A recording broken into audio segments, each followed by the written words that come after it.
आप सभी का स्वागत। योगेंद्र जी, आपसे शुरू करते हैं। अभी 2 दिन पहले भी योगेंद्र जी ने एक अपना असेसमेंट जमीन पर घूमने के बाद दिया था। मैं चाहता हूं एक बार फिर से योगेंद्र जी का असेसमेंट सुने, उसके बाद यशवंत क्या कहते हैं वो सुनेंगे। पहले योगेंद्र जी, क्या लग रहा है आपको और कहां कहां घूम के आए योगेंद्र जी, थोड़ा ये भी बताइएगा।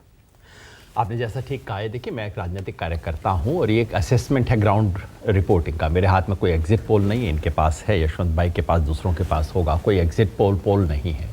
मैं घूमा जिन राज्यों में गया, तेलंगाना, कर्नाटका, छत्तीसगढ़, राजस्थान, पंजाब, हरियाणा, उत्तर प्रदेश और अभी बिहार, इन इलाकों में घूम के आया। और घूमने के बाद जो मेरा असेसमेंट है, बाकी लोगों से सुनता हूँ, बात करता हूँ, जैसे हर राजनीतिक व्यक्ति करता है, मैं भी बात करता हूँ। मेरा असेसमेंट आज की तारीख में वही है जो मैंने पहले कहा। मुझे किसी सूरत में बीजेपी को 272 सीट आती दिखाई नहीं देती। कितनी नीचे है ये देखना होगा। जब चुनाव शुरू हुआ तो मुझे लग रहा था कि बीजेपी 2019 के मुकाबले में नीचे उतर सकती है, 272 से नीचे लाई जा सकती है, लेकिन ऐसा हो रहा है ये मुझे शुरू में दिखाई नहीं दे रहा था, आज से 2 महीना पहले। लेकिन जैसे जैसे ये चुनाव बढ़ा है, बीजेपी के लिए सिचुएशन टाइट होती गई है। पहले मुझे लगा कि अब तो 272 से नीचे आ रही है, और अब बिल्कुल विश्वास के साथ लगता है कि हाँ, 272 से नीचे तो निश्चित है। कितनी नीचे है कह नहीं सकते। अगर बीजेपी 250 के करीब है तो एनडीए को मेजॉरिटी आ जाएगा, लेकिन बीजेपी को नहीं आएगा। अगर 250 की बजाय बीजेपी 235 या 30 पे आ जाती है तो फिर ये संकट भी बीजेपी के लिए खड़ा हो सकता है कि क्या एनडीए को मेजॉरिटी आएगी।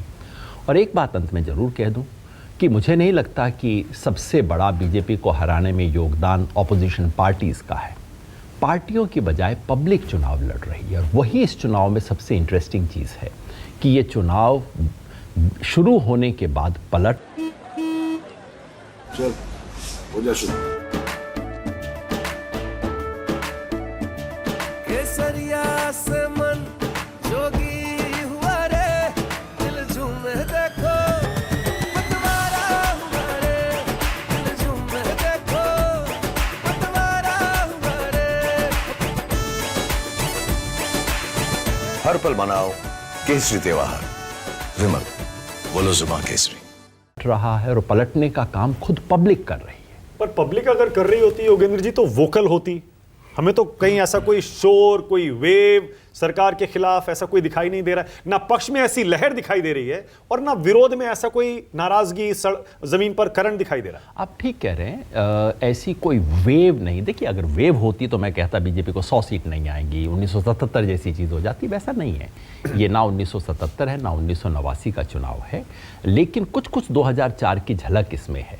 यानी कि ऊपर से दिखाई नहीं देता, प्रधानमंत्री लोकप्रिय हैं, खूब धूमधाम है, लेकिन वोट धीरे धीरे खिसक रहा है। मेरा सिर्फ इतना ही कहना है। मैं ऐसा कोई बहुत रेडिकल एकदम उलटफेर हो जाएगा ऐसा कोई दावा ही नहीं कर रहा हूँ।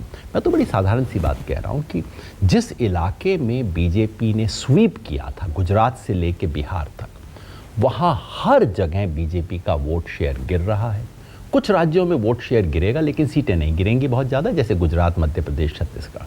लेकिन दूसरे राज्यों में वोट गिरेगा और सीट भी गिरेगी। कौन कौन से राज्य होंगे जहां जहां नुकसान हो रहा है? कर्नाटका, कम से कम 10 सीट का नुकसान। महाराष्ट्र, फिर कम से कम 15 सीट का नुकसान।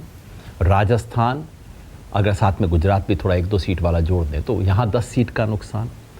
फिर हरियाणा, दिल्ली, पंजाब, हिमाचल और चंडीगढ़ को जोड़ दीजिए, यहाँ 10 सीट का नुकसान। हरियाणा एकमात्र इलाका है जहाँ दरअसल एक तरह की वेव चल रही है बीजेपी के खिलाफ। सब जगह नहीं है लेकिन हरियाणा में है। उत्तर प्रदेश में थोड़ा सा वोट गिर रहा है, अभी भी बीजेपी आगे है मेरे अनुमान से, लेकिन वोट थोड़ा सा गिर रहा है। और इतना जो बीजेपी की लीड थी अब उस मार्जिन में आ गई है जहाँ सीटों का नुकसान शुरू हो गया है। तो कम से कम 10 सीट का नुकसान वहाँ हो रहा है।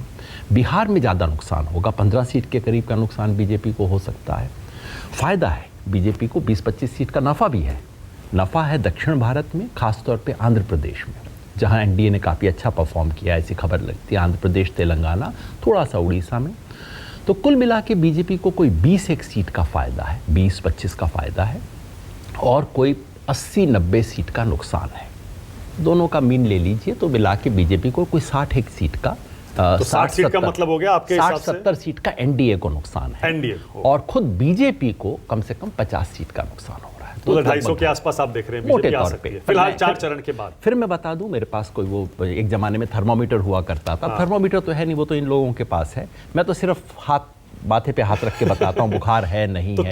कितने लोगों के माथे पर आपने हाथ रखा जब आप घूम रहे थे? पिछले मतलब कुछ- सैंपल के आधार पर ही तो किसी ओपिनियन पोल को माना देखिए, जाएगा ना। नहीं उस तरह का देखिए, उस तरह का साइंटिफिक रैंडम सैंपल तो नहीं है। हाँ। बस ये क्या करते थे, जिस जमाने में मैं साइंटिफिक रैंडम किया भी करता था, उस जमाने में भी मैं हमेशा उस राज्य में घूमता था और देखता था कि क्या आ रहा है, क्योंकि वो पुराने ज़माने के डॉक्टर होते हैं। नए ज़माने के डॉक्टर क्या होते हैं कि सिर्फ कागज़ देखते हैं और प्रेस्क्रिप्शन लिखना शुरू कर देते हैं, पेशेंट वहाँ बैठा रहता है। मैं वो पुराने ज़माने का डॉक्टर है, वो देखता है, नब्ज़ देखता है, अच्छा ये क्या है। तो मैं थोड़ा पुराने ज़माने वाला हूँ, तो जब वो पोल्स किया करता था, ओपिनियन पोल्स भी, उसके साथ में ट्रैवल हमेशा करता था, घूम घूम के पूछता था। और इसलिए अब जब मैं घूमता हूँ, अब तो पोल नहीं करता, घूमता हूँ, तो अनुमान लगाने की कोशिश करता था कि जब मेरे को घूम के ऐसा दिखाई देता था, उस वक्त ओपिनियन पोल ऐसा कहा करते थे, ये परिणाम निकलता था। तो एक डॉक्टर की क्लिनिकल सेंस होती है ना, बस कुछ वैसी चीज़ है, उससे ज़्यादा कोई दावा नहीं है। ओके।